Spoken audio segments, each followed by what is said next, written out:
मिथिलावासी हम अहाँ सबके बतावा चाहे छी जे मिथिला के एकटा क्रिएटर छथि प्रदीप बिहारी। आ ई प्रदीप बिहारी के आदत रहल है शुरुए से गाली गलौज करनाइ। एखन एकटा मुद्दा जे छै से मिथिलांचल में चलिए रहल अछि, ओहि मुद्दा के लऽ कऽ दिग्विजय प्रताप जी के अभद्र गाली गलौज करै छथि, जे सामाजिक रूप से जे छै से जघन्य अपराध अछि।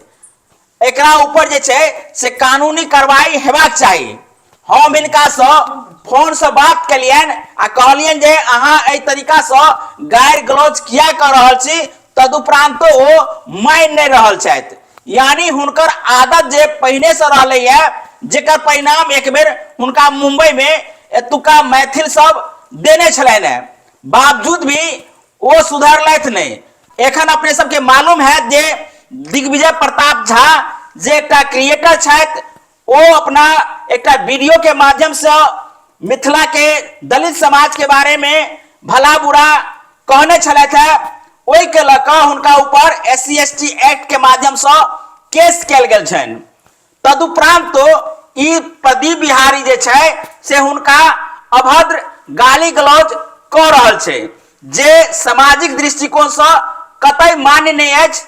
एहि मिथिला के जे माय बहन सब छथिन ओ सब के लेल एके समान छै, मुदा एहि तरीका के जे लोग सब छथि ओ समाज के नहीं बल्कि अपना छोट मोट TRP के लेल गाली गलौज करै छथि। तो एहन व्यक्ति के बहिष्कार भेनाइ बहुत जरूरी छै, चाहे वो कोनो समाज के हुए।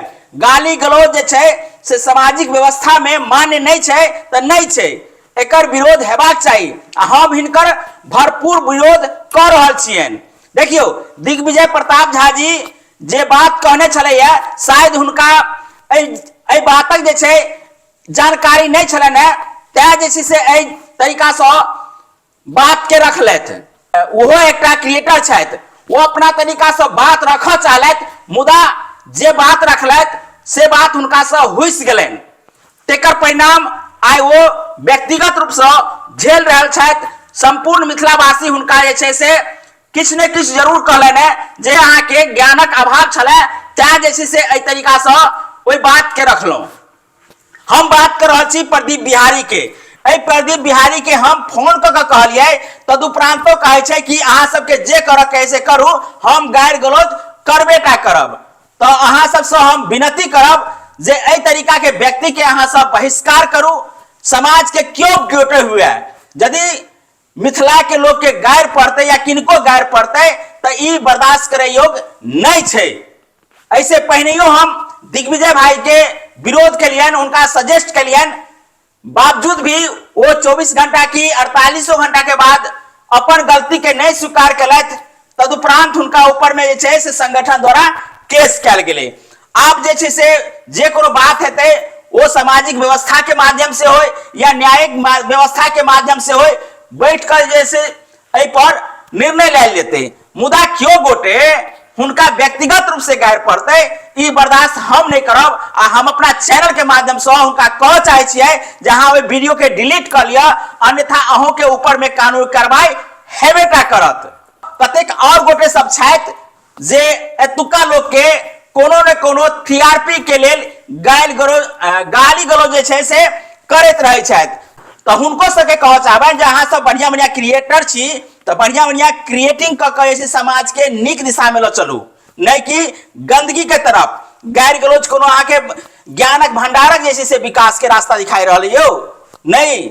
ऐसे ऐसे समाज में वैमनस्यता फैलते, समाज के लोग जैसे से एक दूसरे से जल लगते, जे एक ठाम बैस कर रहे छलाहन वो सब जैसे से दूरी बनेते। आइ हम अहाँ के कही, अहाँ हमरा कही, तो ऐसे जैसे से विकास नहीं हेते बल्कि वैमनस्यता बढ़ते, कोनो तरह जैसे सामंजस्य है वो बिगड़ते। तो समाज में सामंजस्य बिगड़े नहीं, तै व्यक्ति के बहिष्कार कयल जाए। बाद बाकी अहाँ सब की कह चाहे छी कमेंट जरूर करब। संगे जे विवाद एखन खड़ा अछि ओहि विवाद पर अपने सब सोच समझ के अपन टिप्पणी करब।